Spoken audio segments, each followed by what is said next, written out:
everyone. I'm Gretchen Calson. Welcome to The Real Story Today. More fallout from the botched Obamacare rollout, from a new grilling on Capitol Hill to tons of spinning at the White House. Today, the sixth major congressional hearing since the computerized insurance markets went live. The chief tech officer on the hot seat today. And now word the website may not be fixed by the end of the month as promised, at least for every person. Congressman Darrell Issa, chair of the House Oversight and Reform Committee, blasting the website's requirement that consumers had to create those accounts first, which runs counter to the common e-commerce practice of anonymous window shopping. President Obama said using it would be as easy as buying an airline ticket on kayak.com or buying a television on Amazon.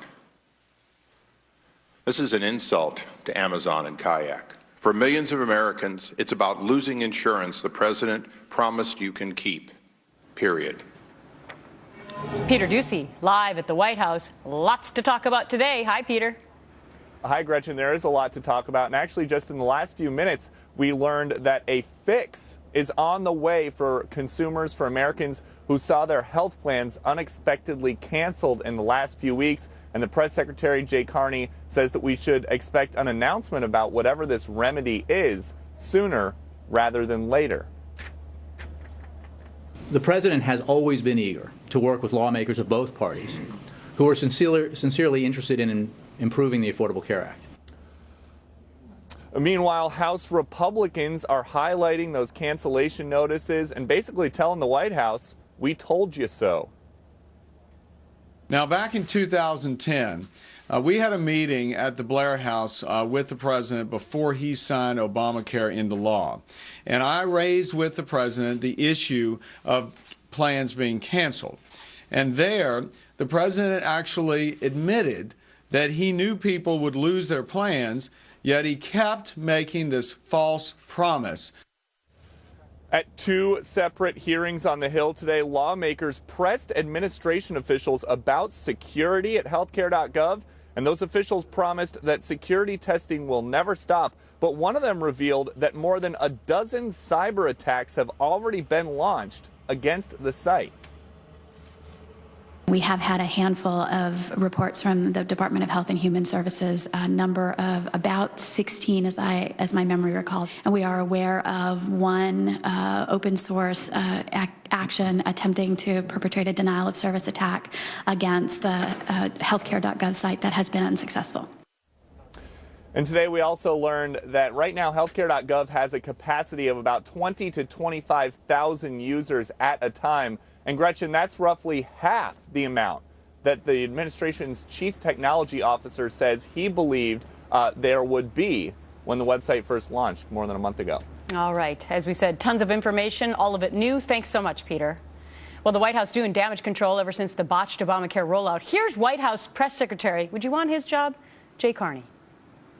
We are interested in other avenues that actually address the problems identified, and as I just said, the president tasked his team, as he mentioned last week, to come up with proposed solutions, and you can expect us to be announcing something sooner rather than later. Joining us now, Brett Baer, anchor of Special Report. That last little part there, Brett, was so important. You can expect us to be announcing something sooner rather than later. Does that have anything to do with the fact that there were Democrats meeting with the administration today saying, look, you got to have a fix before Friday because that Upton vote is coming to the floor on Friday? That's exactly right, Gretchen. Good afternoon. I think it's all pushed by Democrats who are essentially running from for the hills from this plan, this rollout. They are hearing from constituents. When you have California Democratic Senator Dianne Feinstein, who's not up for re-election, from a blue state, the bluest of blue states, California, and there are some 1 million Californians losing their health insurance, and they're scrambling to try to find new insurance. She's getting, she said, 30,000 calls in the last couple of weeks. And she is now signing on to Mary Landrieu's bill, which is similar to the Upton legislation, other pieces of legislation up there that you can keep the plan if you like the plan. I just don't know why it's taking so long to hear from the White House what they're going to do. Well, maybe because it's so complicated, because there are some people who say, look, you cannot give people back their health plans now that they've been canceled. There's controversy over whether or not that would take weeks, months, or even years to do that. Plus, doesn't that essentially go against the entire domestic national signature law that this president passed, which is Obamacare? Sure. And Gretchen, listen, if you look at this, you just heard the House Majority Leader reference this comment and this back and forth he had back in February of 2010 at the Health Summit back then. And he's right. President Obama said back then that 8 to 9 million people may be kicked off of their health insurance. Yes, but they'll probably get a better plan that's less expensive on these websites. I mean, he was talking about it back then, but yet on the pitch, said, if you like your plan, you can keep your plan. We've gone over and over that. You're right, the equation doesn't add up if all of these people had to stay or chose to stay on their plan. They need more people in the pool so that younger, healthier people can balance out the older, sicker people in this equation. So here are my two questions to you. What are Democrats in the House and the Senate going to do when these bills come up to the floor? I mean, some of them are actually being introduced by Democrats. And number two, what is the President of the United States going to do? Because would he sign a bill like that, or would he veto it? Yeah, I mean, these are great questions. I think in the next 24 hours, we're going to find out the answers. I think there is going to be some kind of regulatory pitch to do some patchwork here that the White House is going to put forward. But these pieces of legislation are going to move forward, and they're going to get a lot of Democrats signing on to them, not just red state Democrats who are up for re-election. It's interesting to say what Jay Carney said again. You can expect us to announce something sooner rather than later. Like you say, Brett, 24 hours, probably the magic time. Thanks much. We'll see you tonight. Okay, Gretchen. New calls to stop the Navigator program. Now, that's the key part of Obamacare, which uses millions of your taxpayer dollars to pay workers to sign folks up for health insurance. Well, now several navigators in Dallas, Texas, reportedly suspended, one even fired, after undercover video showed them advocating alleged fraud. This amid concerns there would be no way to know if some of the navigators are also convicted criminals. So a convicted felon could be a navigator and could acquire sensitive personal information from an individual unbeknownst to them. That is possible.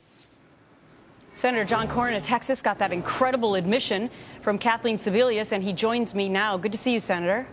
Thanks, Gretchen. So you now want this whole Navigator program shut down. Why?